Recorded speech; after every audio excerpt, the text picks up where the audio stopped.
Straight away we can see that this is a question about parametric equations, and even if we hadn't been told that explicitly, we can see we've got an equation for x in terms of t and an equation for y in terms of t. And there are two parts. Part A is looking for dy dx, and part B is looking for a Cartesian equation. So parametric equations are mostly dealt with in Blue Book 2, Chapter 8, but differentiation happens in section 9.7. So for part A of this problem, we need to find dy dx, and we must remember from parametric differentiation that dy dx is dy dt divided by dx dt. So we're going to have to separately find dy dt and dx dt before we can divide them to create dy dx. And when we look at the functions x and y, we can see that we're going to be differentiating terms like 2 to the power t and 2 to the negative t. So we quickly need to revise one result, which is in the textbook section 9.2. And that is if y equals a to the power of x, where a is a constant, then dy dx is still a to the power of x, but multiplied by ln a. I think that's given to you in the formula book, but you do also need to know how to prove it. So you might want to have a quick look back to section 9.2 to see that done.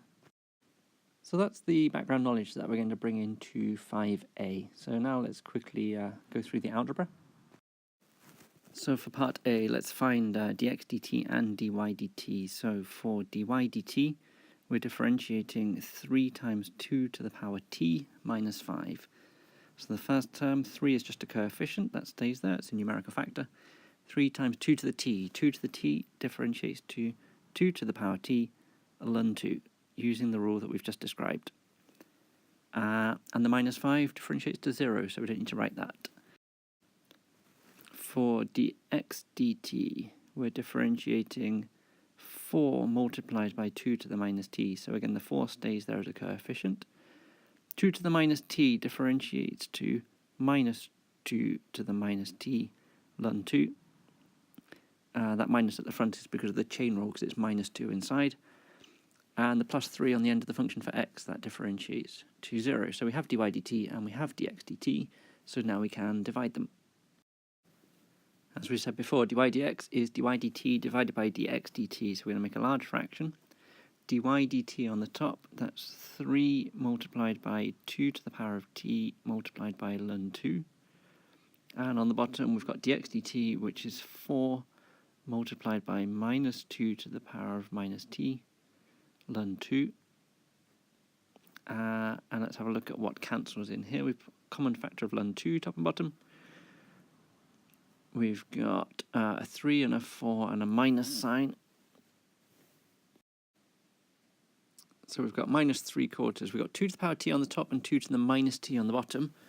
But 2 to the power of t divided by 2 to the power of minus t, if we subtract those powers, t minus minus t makes a power of 2t. So we've got minus 3/4, 2 to the power of 2t as required. Now, part B of this question is asking us to find a Cartesian equation, which means we need to go back to the original parametric equations we were given and eliminate t from those, so we have a resulting equation purely in terms of x and y. So let's scroll down a bit further. And we can rearrange the x equation to make 2 to the minus t the subject, and then we'll be substituting that into the y equation. So the first step in that rearrangement is to subtract the 3 from the left-hand side. So we have x minus 3 equals 4 times 2 to the minus t, and therefore 2 to the minus t equals x minus 3 divided by 4. And in fact, we can take the reciprocal of both sides to get 2 to the positive t equals 4 over x minus 3. To finish, we can substitute that into the y equation. So we get y equals 3 times 2 to the power of t. So y equals 3 times that last expression. Y equals 3 multiplied by 4 over x minus 3 minus 5. And then a little bit of rearranging will get that into the final form that they want us to have. So we have y equals 12 over x minus 3 minus 5, and we're going to multiply through by x minus 3, and we should be nearly done. So we'll have y multiplied by x minus 3 equals 12 minus, remember the 5 also gets multiplied by x minus 3, and we can just expand this and simplify it to finish. X, y minus 3y equals 12 minus 5x plus 15, and therefore we've got x, y plus 5x minus 3y equals 12 plus 15, 27, and we're done.